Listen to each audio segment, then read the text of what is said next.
Hello again. Ito naman po, pagbibigyan namin po ang request ng isa rin again subscriber. This is for entertainment use. Ang tamaan ay huwag magagalit, chill-chill lang, ganun. At take it as an entertainment issue. Ito po ay si Ronald De La Rosa alias Bato. Yan, Senator Bato ang tawag sa kanya bilang Bato. Yan. Ito na po.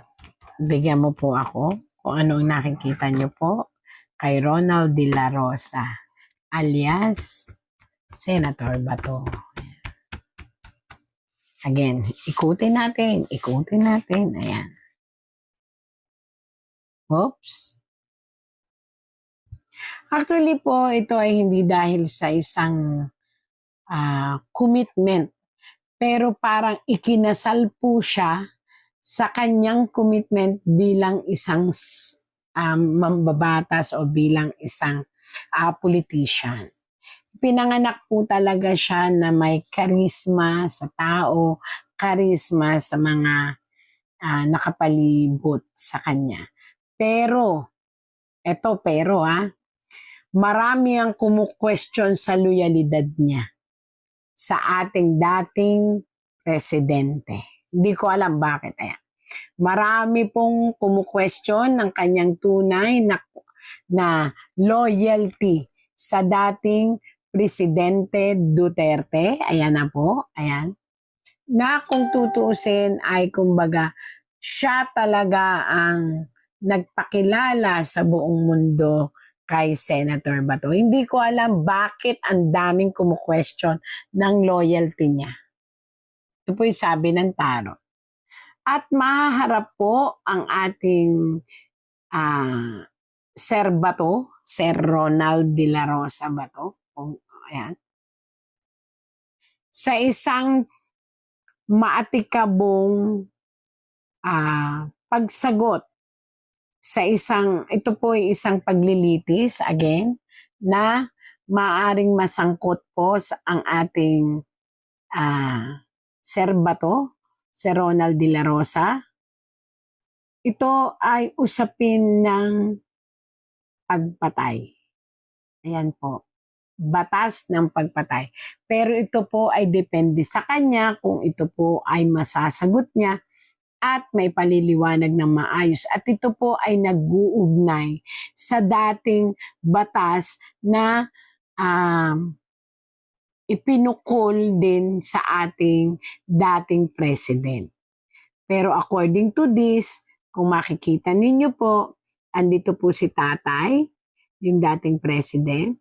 Andito po si Sir Bato. At yung babae po ay nagsisignifies ng pagpapaliwanag. Babae nga pagpapaliwanag. At nakikita nyo yung mga aso. Ito yung mga tahol ng tahol at gustong siya ay pagpaliwanagin. So, magaganap po ito at magpapaliwanag po si Sir Ronald De La Rosa Bato. Ayan. Bilang Bato. O nga Bato ang tawag sa kanya. And again, susubukan na naman muli ng mga tao na galit sa grupo. Ito po lilinawin ko. Nakita niyo po yung mga nakatayong yan? Yan po ay pagsubok sa loyalidad again ni Sir Bato o ni Sir Ronald De La Rosa. Yan.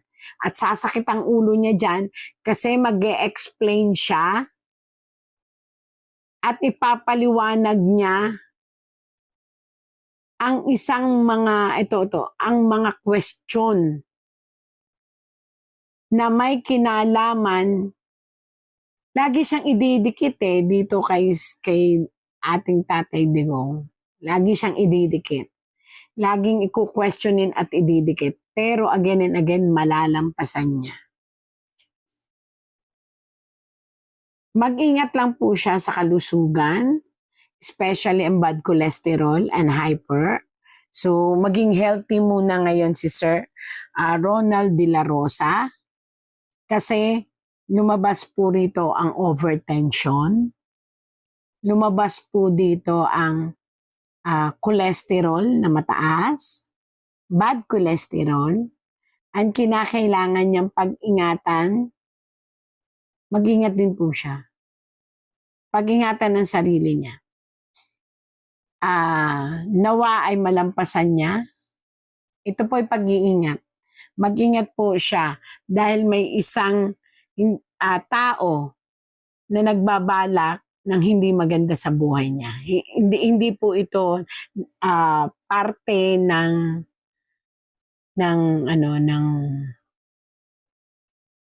kanyang trabaho. It means ito po ay marahil ito ay personal. Mag-ingat, personal. So mag-ingat po si Sir. May personal na tao, personal na tao taliwas sa kanyang trabaho. Hindi ko alam kung sino to, pero ito ay maaring tauhan na binayaran lang or tauhan na inutusan lang upang maharas ang ating senador na si Sir Bato.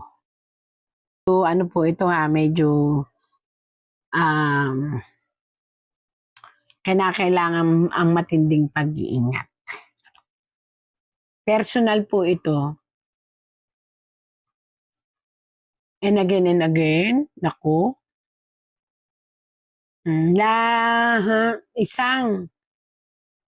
Isang sitwasyon na paglilitis po.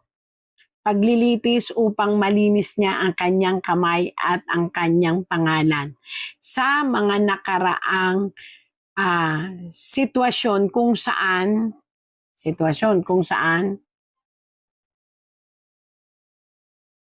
dati pa ito sa nakaraan niyang posisyon, hindi pa siya Senado. Ayan po. Hindi ko alam kung ano yon. Hindi pa siya nun Senado, tapos parang nanunungkulan pa siya sa Davao.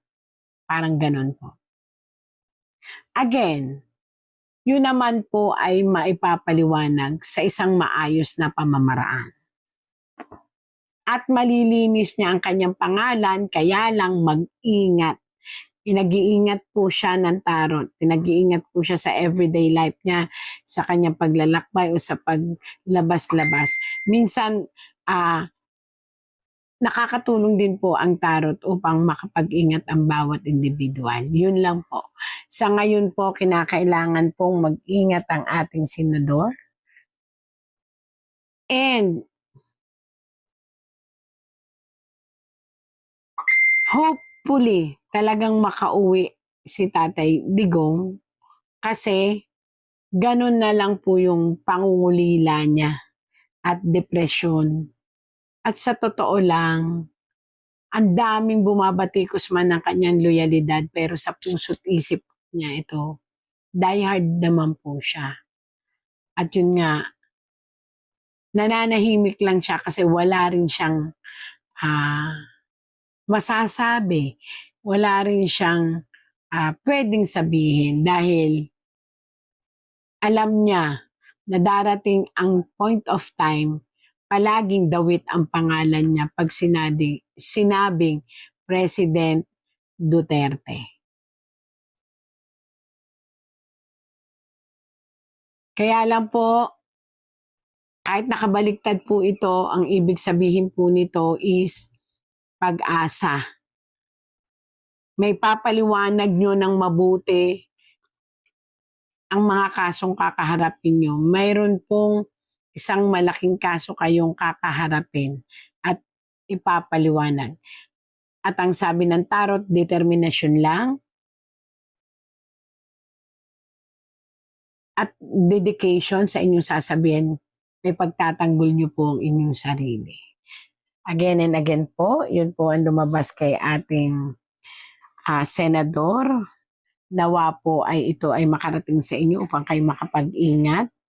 And please po, sa lahat ng nangyayari po, kalmante lang po dapat ang lahat at laging maniwala na God sent miracles every day. Salamat po.